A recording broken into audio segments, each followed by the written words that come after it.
There is a story of a young boy born out of wedlock. He was in love with a well-known poet who will help him to overthrow the kingdom of his father. At the beginning of this story, there is only one soul that knows the truth, what went wrong. Follow us on the Alkamba Times together with Nakala Virtual Poetry Online to unveil the truth. This story is brought to you by Saffiyah Nakala.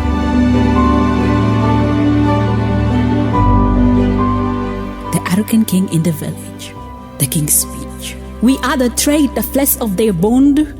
The ancestry spirit of our art is portrayed. We cried hard for freedom, but mentally enslaved. We were the kings, selling our children in exchange for mings. We conquered many towns. We wounded numerous soldiers. We scattered stones and we never run from war, but come back to our people to search for choice. When the moonlight comes in a distance, we regretted our act with dismay. In the manifestations of our houses, the King Palace display medal of golds. We have won the battlefield, declaring slavery is banned in place, but our resources and our word will be replaced. I am the king of the land, unavailable for petty talks. The silence that I ought to come beheaded you if you interrupt. The king continued to speak. My name is what the bird sings. Whoever protested in the kingdom against my unfavorable agreement will be utterly disgraced, shamed, and named. Powerless, the weak-minded man screams. Power to the powerless, the land we graze, our ancestors saved. My blood is out to free our case. We gave you the power to save our village. Beheaded me, for less I care. Our land, our little heaven is here to stay.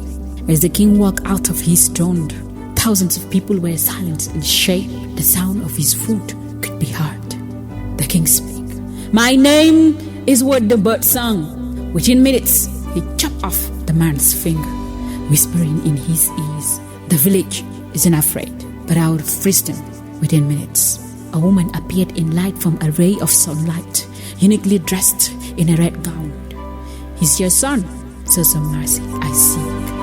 To be continued in episode 2.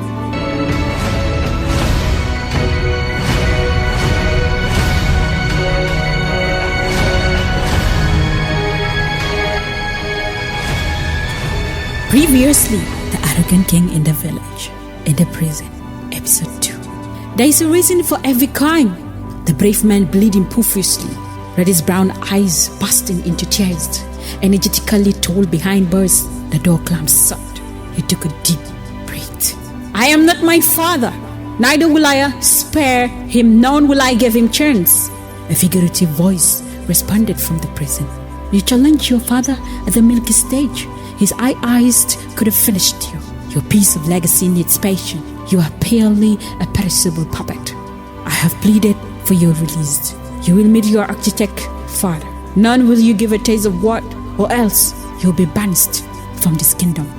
With the crowned king biting his lower lips, sitting on his throne, rolling his big eyes, the range of dark men surrounding him. All of them look visionless. They only move out for a mission. The king rose, moved, and walked down. Let me warn you, from today, the king's son is dead. For thy, the kingdom has no mercy. I shall give you the amount to join the jungles. Calls the guards for his release, the king said. Nonetheless, the first waitress was crying. Into the most decorated bed in the village, she exits the back door while feeling in pain. Her son bowed down to his knees while the king slammed the door with a blanket. Look through the window as she glanced at her son, escorted out of the village. She has no apex appetite. She felt angry but helpless.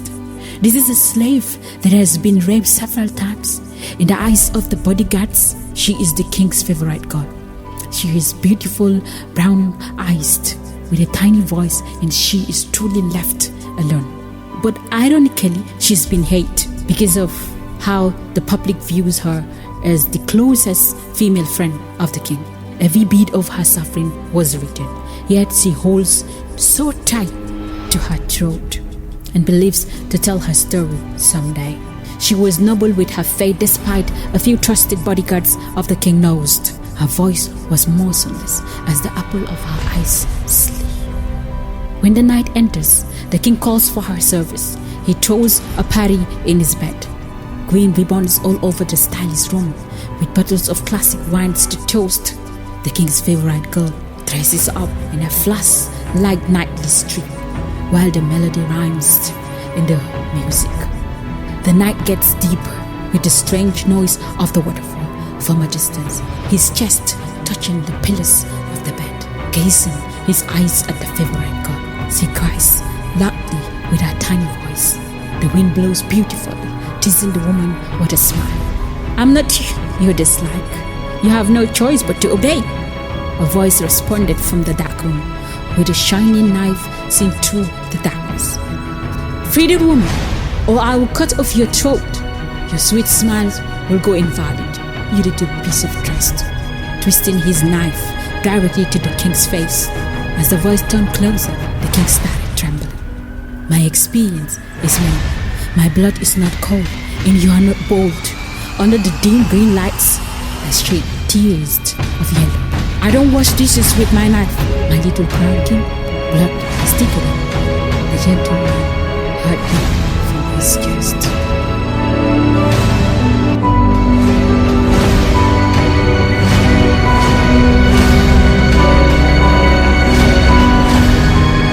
Previously, on the arrogant king in the village, the attack on the palace.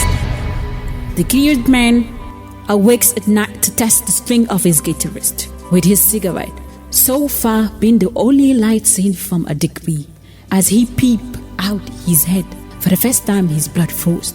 The sack of blood stains on the floor, the bullet that almost took his life. The flashing torchlight on his face, the snipers have taken half of the palace. Before the commander sent his troops to position, it was impossible to communicate. Pedaling out of frustration, they were determined but wholly been discouraged. An unexpected firing began. "Cease fire!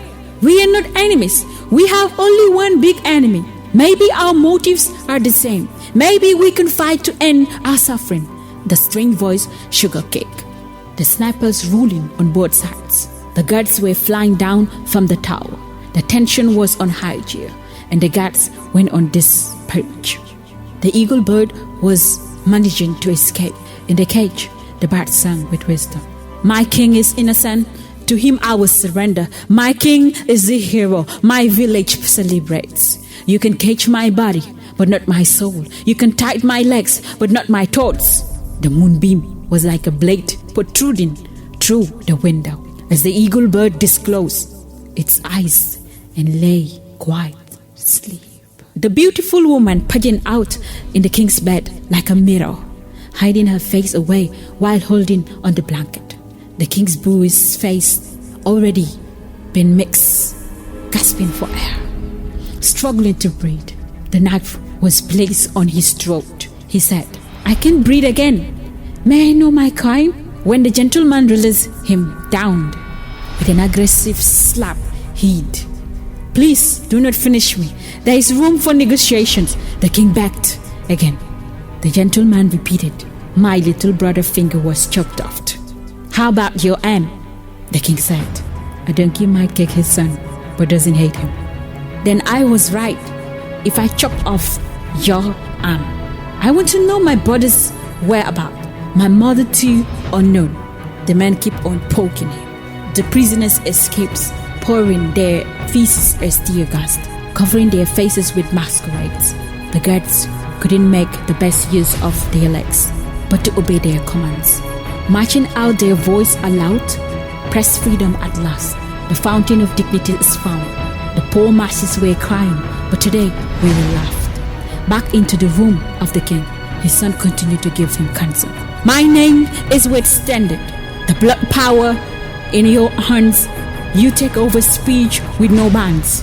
Your flank of power is being bondage. Even with critical journal scrutiny, you shut their gate. You arrest without charge.